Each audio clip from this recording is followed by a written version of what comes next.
Bonjour tout le monde et bienvenue dans cette nouvelle explication détaillée. Aujourd'hui, on s'attaque à un sujet qui nous concerne absolument tous. Comment gérer le télétravail en français, que ce soit pour le vocabulaire de tous les jours ou la petite touche de grammaire qui va avec. Le travail à distance a littéralement bouleversé notre façon d'échanger et de collaborer. Alors, comment on s'adapte à tout ça? On va décortiquer ensemble des extraits de la vraie vie de bureau pour tout comprendre, depuis la préparation du matériel technique jusqu'aux petits pièges orthographiques qu'il faut absolument éviter. C'est parti! Au menu de cette analyse, 5 grandes étapes. 1. Le télétravail et ses défis. 2. L'équipement de la visioconférence. 3. L'organisation de la réunion. 4. Les activités au travail. Et on garde le meilleur pour la fin avec le point 5, un peu de grammaire très pratique autour des verbes en se. On démarre donc sans plus attendre avec la première section, le télétravail et ses défis. Alors, le point de départ de tout ça, c'est évidemment la fameuse visioconférence. La définition officielle, elle est très claire. C'est un moyen de communication qui permet de voir et de dialoguer à distance avec son interlocuteur à travers un écran. C'est vraiment le cœur de notre sujet d'aujourd'hui. Ce petit écran, c'est tout simplement devenu la nouvelle salle de réunion et ça dicte toutes nos nouvelles habitudes. Et le truc, c'est que cette nouvelle méthode a ses bons et ses mauvais côtés, ce qui est brillamment résumé ici. D'un côté, on a tout le positif, une flexibilité totale de l'espace. Et soyons honnêtes, le luxe de pouvoir dormir un peu plus le matin vu qu'on n'a pas de trajet. Mais de l'autre côté, il y a des défis très concrets. Le fameux électronisme pour ceux qui ont du mal avec les outils numériques, le manque cruel de contact humain et bien sûr, les problèmes techniques qui tombent toujours au pire moment. C'est tout un équilibre à trouver au quotidien. Ce qui nous amène très logiquement à notre deuxième section, l'équipement de la visioconférence. Franchement, ça c'est le kit de survie absolu du télétravailleur moderne. Pour que la magie opère, il faut la base, un ordinateur, un smartphone ou une tablette. Ensuite, pour ne pas s'arracher les cheveux avec le son, des écouteurs, un casque et un bon micro, c'est juste indispensable.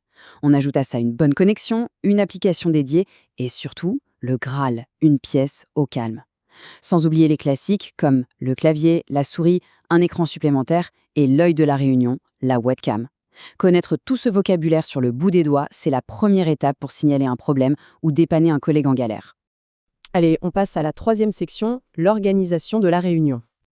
Regardez ce petit dialogue, c'est tellement du vécu. On a Ahmad, Françoise et Leïla. Et paf, la réalité technique s'impose tout de suite. Leïla qui lance un petit je n'entends pas bien, je prends mon casque ».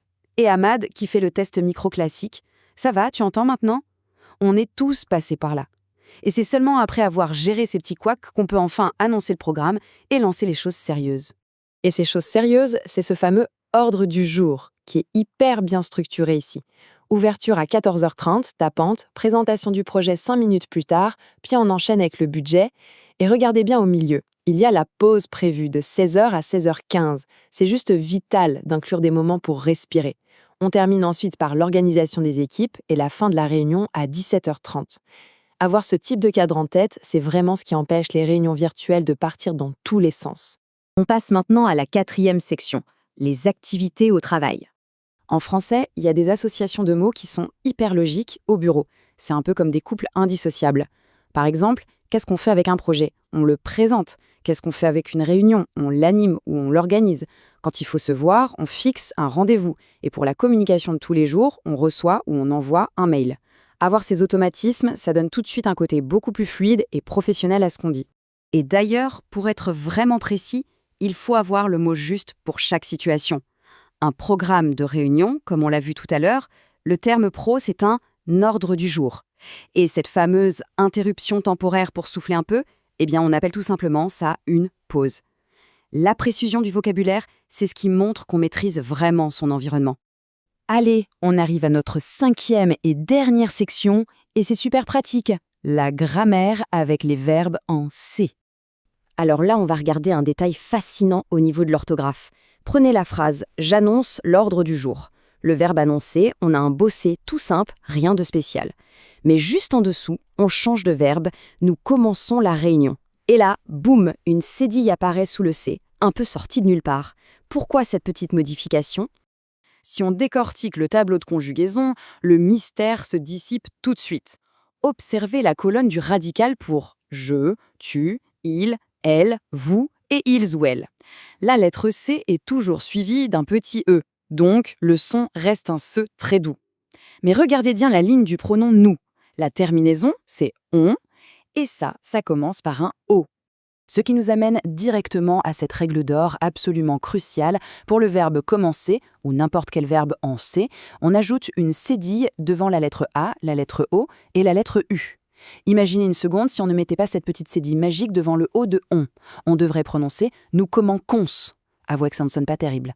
La cédille est juste là pour des raisons de phonétique, pour garder la douceur du verbe. C'est d'une logique implacable. Et le truc génial, c'est que ça s'applique à une tonne d'actions du quotidien. Ces exemples le montrent parfaitement. Que ce soit effacer un tableau, lancer une balle, tracer une ligne droite, ou encore au boulot, financer un projet ou déplacer un dossier, dès qu'on utilise le pronom « nous » au présent, hop, c'est dit obligatoire. Nous effaçons, nous lançons, nous traçons. Faut juste y penser. Du coup, pour terminer cette explication, voici un petit défi d'application directe. Face à la phrase « nous, entre parenthèses, commencer la visioconférence à quelle heure ?» comment est-ce qu'on doit l'écrire ? En appliquant la règle d'or qu'on vient juste de voir, c'est un jeu d'enfant. Comme quoi, même si nos outils de travail deviennent de plus en plus virtuels, la bonne vieille mécanique de la langue française, elle, reste bien réelle. Maîtriser ces petits détails, c'est ce qui fait toute la différence. Merci d'avoir suivi cette analyse et à la prochaine pour une nouvelle explication.